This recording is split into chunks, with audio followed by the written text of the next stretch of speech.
우리에게 주시는 하나님의 말씀은 출애굽기 3장 1절에서 5절 말씀입니다.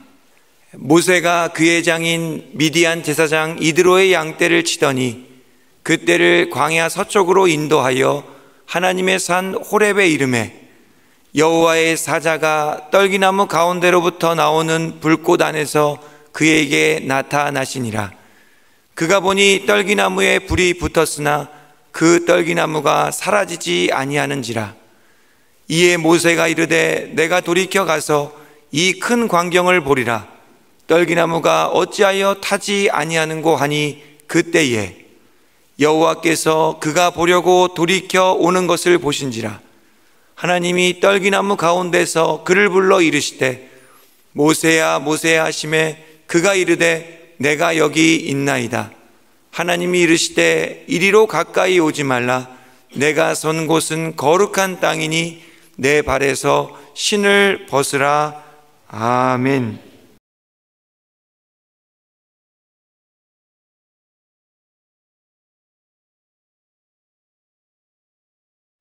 두려웠습니다. 하나님이 부탁하시는데 계속 거절합니다.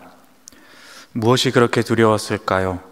겁이 많고 신중한 사람 모세의 이야기를 오늘 함께 나눠보려 합니다. 모세의 이름의 뜻은 건져내다 라는 뜻입니다. 애굽에서 고통받고 있던 이스라엘 백성들을 그곳에서 건져내어 구원받게 하신 하나님의 그 놀라운 일의 도구로 또 리더로 쓰임받은 존재입니다. 그리고 하나님의 백성이 지켜야 할 율법을 받은 사람, 바로 모세입니다. 그래서 모세는 구약의 대표적인 인물로 뽑히고 또 율법의 상징이기도 합니다. 이렇게 엄청나고 대단한 사람이 모세인데 자세히 들여다보면 또 조금 부족한 부분이 있습니다. 우리는 모세의 단편적인 사건들은 많이 들어보았지만 그의 삶을 처음부터 끝까지 전체적으로 쭉 훑어보는 것은 잘 안 해본 것 같습니다. 그래서 이 시간에 한번 그의 삶의 여정을 천천히 함께 걸어보며 생각해 보기를 원합니다. 이야기는 이렇게 시작합니다. 이스라엘 백성이 애굽의 고역에 시달리며 노예처럼 부려지고 있을 때 그래도 너무 세력이 커지니까 애굽 왕 바로는 히브리 사람이 아들을 낳으면 그 아들을 죽여라 하는 명령을 내립니다. 그런데 히브리 쪽 산파는 하나님을 두려워하여서 목숨을 걸고 남자 아이들을 살리게 되는데 그 장면이 출애굽기 1장에 보시면 나옵니다. 이때 한 레위인이 아들을 낳았는데 그 아들이 죽임을 당할까 봐 숨겨 기르다가 더 이상 숨길 수 없게 되자 그 아들을 갈대 상자에 넣고 나일강에 띄우게 됩니다. 그 누이가 그것을 지켜보는데 이제 바로의 딸이 그 갈대 상자를 발견하고 상자를 건져냅니다. 아기를 발견한 것이죠. 그 누나가 그것을 보고 재치를 발휘해서 이 아이를 키울 유모를 데려온다 하면서 진짜 어머니를 데려옵니다. 그리고 젖을 먹이게 합니다. 그렇게 이 아이는 죽지 않게 되고 바로의 딸은 물에서 건져냈다라는 뜻으로 이 아이의 이름을 모세라고 이름 짓습니다. 물에서 건져내서 이렇게 지었지만 훗날 모든 백성을 애굽에서 건져내는 역할을 하는 그런 상징적인 이름이 바로 이 모세입니다. 모세가 자라서 장성하게 되었는데 어떤 애굽 사람이 자기의 동족인 히브리인을 때리는 모습을 보게 됩니다. 그래서 그 모세가 애굽 사람을 죽이게 되는 사건이 일어납니다. 그리고 그 시체를 숨기는데 나중에 보니까 많은 사람들이 그것을 이미 알고 있습니다. 그래서 두려워서 모세는 40세쯤 되었을 때에 이제 그 애굽의 궁을 떠나 도망가서 이제 떠돌이 신세가 됩니다.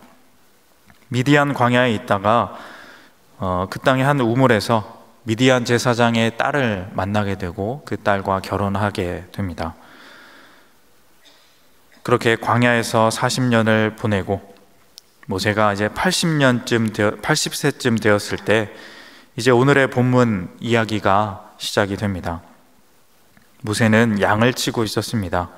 양을 치다가 하나님의 산인 호렙산에 이르게 됩니다. 그런데 그곳에서 정말 신기한 일이 일어납니다.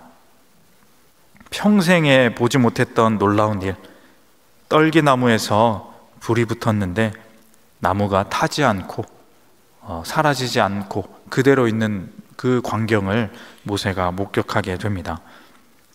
80년을 살아왔지만 이런 신기한 기적은 처음이었습니다. 그래서 이게 무슨 일인가 하고 가까이 가서 그 광경을 지켜봅니다. 근데 거기서 음성이 들립니다. 모세야, 모세야. 그러자 모세가 대답합니다. 내가 여기 있나이다. 하나님이 이제 말씀하십니다. 내가 모세 너를 바로에게 보내서 저 애굽에서 학대받는 이스라엘 백성들을 구원해 낼 것이다. 뜬금없습니다. 이 도망자이면서 이방인, 또 이것도 아니고 저것도 아닌 이도저도 아닌 사람, 광야에서 양을 치는 일개한 평범한 양치기에게 엄청난 일을 말하고 계시는 것입니다. 모세는 이 말을 듣고 머뭇거립니다. 11절 말씀입니다. 모세가 하나님께 아뢰되 내가 누구이기에 바로에게 가며 이스라엘 자손을 애굽에서 인도하여 내리이까. 모세는 두려움이 많은 사람으로 알려져 있습니다. 선천적으로 성격도 그랬습니다.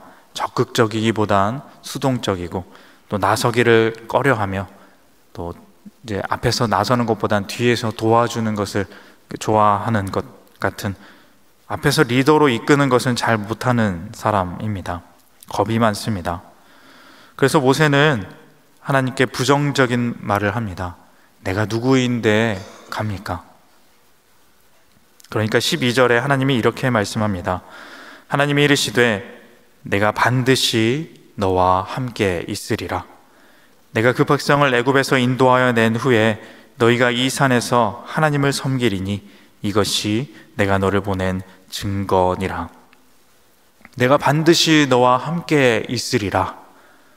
나는 아브라함, 이삭, 야곱의 하나님 여호와다.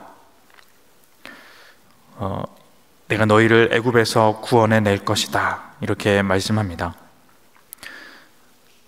계속해서 거절하는 모세에게 하나님께서 자기가 누구인지 말씀하시면서 모세에게 부탁하듯이 계속해서 요청을 하고 있는 것입니다. 이렇게까지 하시면은 모세는 알겠습니다 하고 순종하면 되는데 그렇게 하지 않습니다. 모세가 4장에 가보면 또 부정적인 말을 합니다. 그들이 날 믿지 않을 것입니다. 그러자 하나님이 이제 지팡이를 모세에게 주십니다. 그 지팡이를 뱀으로 만들어 주십니다. 그리고 다시 뱀을 집으라 하시니까 뱀을 집으니 다시 또 지팡이가 되게 하십니다. 그리고 또 손에 나병이 들게 하고 또 그 나병을 다시 성하게 만드십니다. 이런 이적들을 보이시면서 이 이적들을 가서 보이면 그들이 믿을 것이다. 그렇지 않으면 저 나일강이 피로 변할 것이니 그것을 보고 믿을 수 있을 것이다. 이렇게까지 말씀하십니다. 그런데 또 모세는 이렇게 말합니다. 하나님, 저는 말을 잘 못합니다. 입이 뻣뻣하고 둔해서 전달을 잘 못합니다. 그러자 하나님이 말합니다. 누가 사람의 입을 지었느냐? 내가 지었다. 가라, 내가 너와 함께 있어서 할 말을 가르칠 것이다. 하나님이 이렇게 이처럼 여러 번 말씀하고 권하는데, 이렇게 모세와 같이 여러 번 하나님이 권한 사람은 아마 성경에 없을 것입니다. 그러는데도 모세는 끝까지 주저합니다. 4장 13절 말씀입니다. 모세가 이르되 오 주여 보낼 만한 자를 보내소서. 이렇게까지 모세가 거절을 하자 하나님이 이제는 드디어 화를 내십니다. 그 다음 14절입니다. 여호와께서 모세를 향하여 노하여 이르시되 레위 사람 내 형 아론이 있지 아니하냐? 그가 말 잘하는 것을 내가 아노라. 내 형 아론이 있지 않느냐? 그는 말을 잘한다. 그러니까 너는 그에게 말하고 그가 대신하여 말할 것이다. 이렇게 말씀하면서 모세를 계속해서 설득합니다.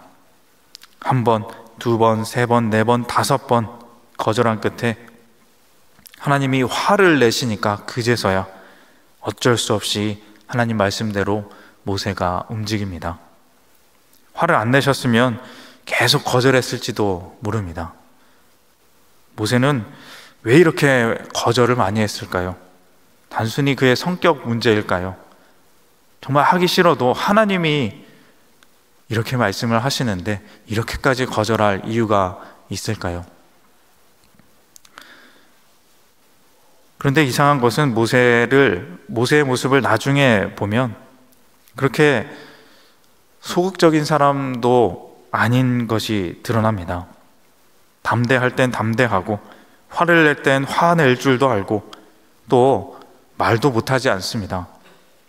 전략적이고 또 지혜도 갖춘 정말 리더 중에 리더라고 볼 수 있는 장면들이 그 뒤에 상당히 많이 나옵니다. 처음에 하나님의 명령으로 어쩔 수 없이 그렇게 바로에게 간 모세는 그때는 좀 쭈뼛쭈뼛 하면서 주저하는 모습을 계속 보이더니 조금씩 일이 진행이 되면서 말도 잘하고 또 담대한 모습으로 변한 그런 모습을 볼 수 있습니다. 처음에는 아론이 대신하여 이야기하더니 나중에는 그냥 모세가 이야기합니다. 출애굽기 8장에 보면 이제 바로가 애굽에 내린 10재앙 중에 세 번째 재앙을 겪고 나서 이렇게 말합니다. 너네 그러면 가지 말고 이 땅에서 제사를 드려라. 애굽 땅에서 제사를 드리는 것은 내가 허락하겠다. 이렇게 나옵니다. 그랬더니 모세가 이렇게 말합니다. 26절의 말씀입니다. 모세가 이르되 그리하면 부당하니이다. 우리가 우리 하나님 여호와께 제사를 드리는 것은 애굽 사람이 싫어하는 바인즉 우리가 만일 애굽 사람의 목전에서 제사를 드리면 그들이 그것을 미워하여 우리를 돌로 치지 아니하리이까. 바로 앞에서 이것은 부당합니다 라고 담대하게 이야기합니다. 이 말을 하자 바로가 그 기에 눌려서 어쩔 수 없이 그럼 가라 보내준다 합니다. 하지만 또 그 다음에 마음이 완강해져서 다시 보내지 않는다 합니다. 이 뒤로도 모세는 그 예전에 주저하거나 두려워하던 모습이 아니라 담대하게 행동하고 또 담대하게 말하고 있는 모습을 우리가 계속해서 볼 수 있습니다. 이렇게 보면 처음에 그 모세의 거절과 두려움은 무언가 모세의 그 이면에 그 인생에 걸친 특별한 사연이 뭔가 더 다른 내용이 있어 보입니다. 출애굽기 10장에 보면 8째, 9째 그 재앙이 나오게 되는데 그때 가서야 바로가 이제 모세를 협박하기까지 합니다. 10장 28절, 29절 말씀입니다. 바로가 모세에게 이르되 너는 나를 떠나가고 스스로 삼가 다시 내 얼굴을 보지 말라. 내가 내 얼굴을 보는 날에는 죽으리라. 모세가 이르되 당신이 말씀하신 대로 내가 다시는 당신의 얼굴을 보지 아니하리이다. 이 둘 사이의 갈등이 극에 달하게 됩니다. 왕 앞에서 그리고 죽음 앞에서도 담대한 모세의 모습을 우리가 볼 수 있습니다. 그런데 재미있는 것은 다시 보면 죽는다 했는데 또 나중에 바로 앞에 갑니다. 물론 죽지 않죠. 이렇게 모세는 뒤로 갈수록 할 말을 할 줄 아는 담대한 모습을 우리에게 보여줍니다. 멋진 리더의 모습을 보여준다는 것이죠. 그렇게 이 10가지 재앙이 끝나고 이제 홍해 앞으로 갑니다. 출애굽기 14장입니다. 바로의 군대가 이제 홍해 앞에 선 이스라엘 백성을 뒤쫓아 오는데 앞에는 큰 바다가 있습니다. 백성들이 원망하기 시작합니다. 괜히 나와서 우리가 여기서 죽는구나. 애굽에 있을 때가 더 나았다. 그때 모세가 백성들에게 이렇게 담대하게 말합니다. 14장 13절입니다. 모세가 백성에게 이르되 너희는 두려워하지 말고 가만히 서서 여호와께서 오늘 너희를 위하여 행하시는 구원을 보라. 너희가 오늘 본 애굽 사람을 영원히 다시 보지 아니하리라. 정말 리더다운 멋진 말을 하죠. 그리고 홍해바다 앞에 서서 지팡이를 든 손을 위로 치켜듭니다. 그러자 바다가 갈라집니다. 보통 믿음과 담대함을 가지지 않고는 할 수 없는 일입니다.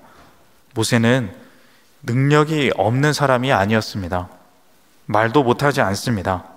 단지 처음에 무엇인가가 그의 인생에 참 많이 걸려서 그것이 두려웠을 뿐입니다. 또 있습니다. 모세의 인생을 한 번 더 봅니다. 계속해서 봅니다. 시내산에서 모세는 하나님께 율법을 받습니다. 그런데 내려오다가 금송아지에 절하는 백성들을 보고 화가 나서 어떻게 했습니까? 그 돌을 던져버립니다. 화를 내면서 과격할 줄도 아는 사람, 광야 길을 가는데 백성들이 물이 없다고 막 원망하자 분노하듯이 지팡이로 바위를 2번 칩니다. 거기서 물이 솟아나옵니다. 성격도 있습니다.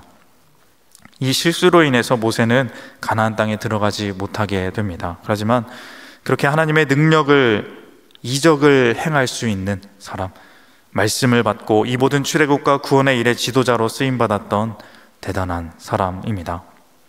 모세는 어디까지 간 사람이냐면 하나님과 대면한 자입니다. 하나님을 바라보면 죽게 되어 있는데 그렇게 하나님을 대면하여 보고도 죽지 않은 유일한 사람입니다. 그만큼 하나님과 가까웠고 이렇게 모세처럼 가까이 쓰임받은 사람은 성경 어디에도 찾아볼 수 없습니다. 어떻게 그렇게 두려움 많고 거절을 반복하던 그 모세가 이렇게 담대하고 대단한 리더의 자리에 설 수 있었을까요? 어떤 변화가 있었길래, 그의 삶에서 어떤 깨달음이 있었길래 이렇게 혁신적인 변화가 있었을까요? 모세의 처음의 그 두려움은 어디에서 나온 것일까요? 이 모세를 이해하기 위해서, 모세에게 있었던 그 두려움의 원인을 알기 위해서 우리는 다시 오늘의 본문 이야기로 돌아가고자 합니다. 떨기나무의 불꽃입니다. 여러분, 불이 무엇입니까? 태우는 것입니다. 불의 무서움을 아시나요? 예전에 제가 불이 태우고 지나간 흔적을 직접적으로 본 적이 있습니다. 정말 불이라는 것은 무서울 정도로 태우지 못하는 것이 없습니다. 어떤 밀폐된 공간, 가정집에 불이 붙어 있는 그 순간을 들어가 보았는데, 나무나 가구는 물론이고 가전제품, 텔레비전, 전자레인지, 컴퓨터, 냉장고 이런 것들은 그대로 있을 것 같았는데, 철로 된 것들, 타지 않을 것 같은 것들은 그대로 있을 줄 알았는데 다 형체도 없이 타버렸습니다. 철이고 금속이고 간에 싸그리 소멸시킬 수 있는 것, 정말 무서운 게 불입니다. 산불이, 요즘에 겨울철에는 산불이 많이 나죠. 산불이 크게 나면 피해가 엄청납니다. 이것은 사람들이 아무리 노력해도 어떻게 할 수가 없습니다. 그저 비가 오기만을 기다릴 뿐입니다. 하늘의 도움을 구할 뿐이라는 것이죠. 우리의 연약함을 절실히 보여주는 것, 어떻게 할 수 없는 것이 바로 불이라는 것입니다. 그런데 모세에게 처음으로 나타났던 하나님은 어떻게 나타나시냐? 불로서 나타나셨습니다. 무서운 불. 불은 어쨌든 우리가 생각하기에는 소멸하는 기능밖에 없습니다. 우리에게 꼭 필요하지만 무언가를 생성하고 만들어내는 그런 것이 아니라 없애고 태우는 게 불입니다. 그 하나님이 이제 그 불로서 나타나신 것입니다. 하나님께 드리는 번제와 제사도 그렇죠. 제물을 바치면 불로 그것을 태웁니다. 없어지고 소멸시킵니다. 희생이 필요한 것, 불은 희생이 따를 수 있습니다. 희생이 있어야 응답하시는 분, 불 같은 하나님이 불같은 하나님으로 모세에게 임하신 것입니다. 모세의 삶을 다시 생각해 봅니다. 히브리인으로 태어나서 40년간 애굽에서 객으로 알게 모르게 차별받으며 존재의 의문을 가지고 힘겹게 살아왔습니다. 그리고 또 40년을 살인자로, 도망자로 광야에서 도망치듯 두려움으로 살아왔습니다. 그렇게 80년을 살아온 모세, 히브리인의 하나님이라는 이 하나님은 자신에게 봤을 때, 자신의 평생에 봤을 때 앗아가기만 하는 두려운 분이었습니다. 선조 요셉을 통해 애굽으로 불러내서 이 땅에 살게 해주셨지만 결국에는 우리의 결과는 노예가 됐고 죽음과도 같은 고통을 겪게 만든 그 분이 바로 하나님이셨습니다. 그의 일평생에 하나님의 도움이 된 적은 한 번도 없습니다. 오히려 히브리 사람을 도운 것은 누구냐? 애굽 사람이 히브리 사람을 치고 있을 때 자신이 직접 가서 그 히브리인을 구해냈습니다. 하나님이 도운 것이 아니라 자기가 가서 도왔는데 자신은 그 일로 인해서 평생 도망자가 되고 말았습니다. 하나님은 피해야 할 분, 도움이 되지 않는 분, 두려운 분, 무서운 불같은 분이었습니다. 이제 그 하나님이 불로써 모세 앞에 나타나신 것입니다. 애굽을 나가게 해준다 합니다. 하지만 모세는 그게 더 두려웠을 것입니다. 그래봤자 또 우리는 그곳에서 죽을 것이다. 이 하나님은 불같은 분이라 소멸시키시는 분이시기 때문에 결국엔 불처럼 태우시는 분이기 때문에 두려운 분이다. 80년의 죽음과 같은 고민, 이렇게 본다면 모세의 그 작은 거절들이 오히려 이해될 수 있지 않을까? 모세가 더 합리적이지 않을까 생각해 봅니다. 하지만 그때 모세가 모르는 게 있었습니다. 모세는 이 불만 봤지, 그 불의 신기함만을 바라보았지, 이 불이 어떠한 것인지, 이 불이 지금 어떠한 의미로 다가오고 있는지 그것을 생각지 않았습니다.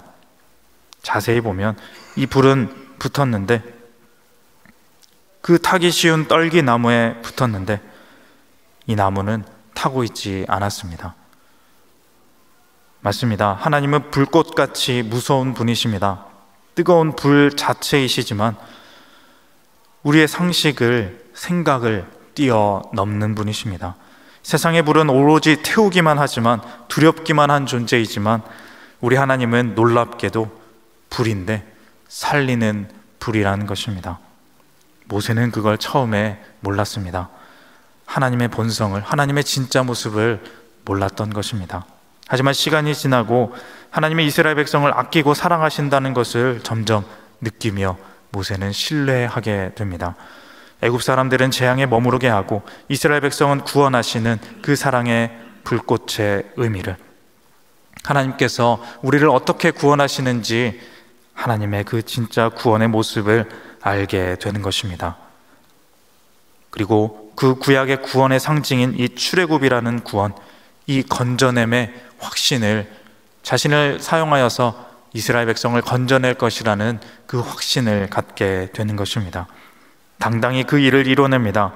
수많은 어려움들과 포기하고 싶을 때도 많이 있었지만, 여전히 부족하지만 끝까지 담대하게 그 일들을 해냅니다.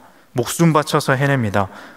불평하는 백성들을 위해서 자신의 목숨까지 내어놓으며 기도할 줄 아는 그런 사랑의 리더가 되는 것입니다. 하나님의 불같은 사랑을 절실히 깨달아 아는 그런 놀라운 리더가 됩니다. 비록 가나안 땅에 들어가지 못하고 그 바로 앞에서 죽게 되지만 그 또한 하나님의 사랑이었습니다. 후대의 믿음의 자손들에게 율법의 상징으로, 또 이스라엘 대표하는 믿음의 지도자로 그렇게 인정받게 되었던 것입니다. 사랑하는 성도님 여러분, 모세의 일생을 바라보며 우리의 모습을 돌아봅니다. 나의 인생에서 하나님은 어떠한 분이십니까? 혹시 불같은 분이 아니십니까? 내가 지금까지 내 평생에 겪어왔던 고난들, 고통들, 어려움들, 또 풀리지 않는 문제들, 응답되지 않는 기도의 제목들, 하나님은 평안을 주시는 분이 아니라, 생명을 주시는 분이 아니라 이렇게 아픔을 주시는 분이신가? 나에게 부담만을 주시는 분이신가? 하나님이 나에게 왔을 때 그저 내 경험에만 비추어 본 그 하나님의 모습, 편협한 하나님에 대한 관점 때문에 하나님을 온전히 오로지 받아들이기 힘들지 않은가? 우리의 삶을 돌아보며 생각해 봅니다. 하나님은 구원의 하나님이라 하시는데 생명의 하나님이신데 나에게는 어려움만이 또는 죽음만이 있는데 또 내가 이 앞에서 무엇을 더 하란 말인가? 하나님 앞에 하나님께서는 나에게 계속해서 무엇을 요구하고 계시는가? 하며 하나님의 부르심을 주저하고 있지는 않은지, 하나님께 내 자신을 온전히 내어드리기 두려워하고 있지는 않은지 나의 삶을 돌아봅니다. 충분히 능력이 있는데, 충분히 담대한 용기가 있는데 나는 못합니다. 나는 용기가 없습니다. 나는 능력이 없습니다. 라며 물러서고 있지는 않은지, 거절하며 피하고 있지는 않은지 우리의 삶을 돌아봅니다. 여러분, 내가 하나님을 멀리하고 하나님을 좀 두려워하게 되는 이유는, 진정한 이유는 하나님을 잘 몰라서입니다. 하나님을 내 생각대로만 판단해서입니다. 내 앞에 내가 겪어온 힘든 일이 참 많습니다. 하나님 나에게 왜 이렇게 하시나? 왜 이렇게 나를 힘들게 하시나? 원망스럽고 두려울 때도 있습니다. 하지만 가만히 서서 돌아봅니다. 눈을 감고 찬찬히 내 인생을 훑어봅시다. 생각지도 못한 하나님의 인도하심이 얼마나 나를 보호하셨는지, 얼마나 나와 가까이 계셨는지, 여러분이 예배 시간, 기도의 시간에 나의 인생에 가까이 계시는 하나님을 느껴보시기 바랍니다. 고통만 주실 줄 알았던, 힘든 것만 시키고 내 인생에 부담만 되는 것 같던 그 하나님이 나도 모르는 사이에 내 삶을 얼마나 인도해 주시고 내 생명을 얼마나 풍성하게 해 주었는지, 그것을 내가 깨닫는 순간, 그 구원의 하나님을 내가 받아들이는 순간 두려움과 거부감이 담대함과 생명력으로 바뀌게 될 것입니다. 모세처럼 하나님께 귀히 쓰임받는 아름다운 삶을 살아가게 되는 것입니다. 우리에게 필요한 건 그저 그 하나님의 사랑을 받아들이고 그분과 함께 동행하며 사는 것, 그뿐인 것입니다. 하나님은 불같이 무서운 분이 아닙니다. 하나님은 우리의 생각을 넘어, 상식을 넘어 그 불로 기적같이 생명을 솟게 하시는 떨기나무의 불같은 분이십니다. 죽음의 불이 아닌 따뜻한 생명의 불로 지금 이 시간에 우리에게 임하시는 것입니다. 그 하나님을 믿어 봅시다. 두렵지만 그 불을 잡아 봅시다. 그 불 앞에 가까이 한번 다가가 봅시다. 그리고 함께 하나님과 살아 봅시다. 생각지도 못한 능력과 진정한 평안의 삶이 여러분들의 삶에 임하게 될 것입니다. 그 생명의 삶으로 올 한 해의 마무리를 잘 하시기를, 또 내년에도 담대한 믿음으로 복되고 아름다운 삶 살아가시는 우리 모두가 다 되시기를 주님의 이름으로 소망합니다. 기도하겠습니다. 하나님 아버지, 감사합니다. 우리의 생각보다 깊고 더 따뜻한 불, 생명의 불 되신 하나님을 우리가 받아들입니다. 하나님, 우리에게 오셔서 그 생명으로 우리를 다스려 주옵소서. 놀라운 사랑과 은혜의 구원이 우리에게 임하여서 그 능력으로 담대하게 진실하게 살아갈 수 있는 우리 모두의 삶이 다 되게 하여 주시옵소서. 예수님의 이름으로 기도합니다.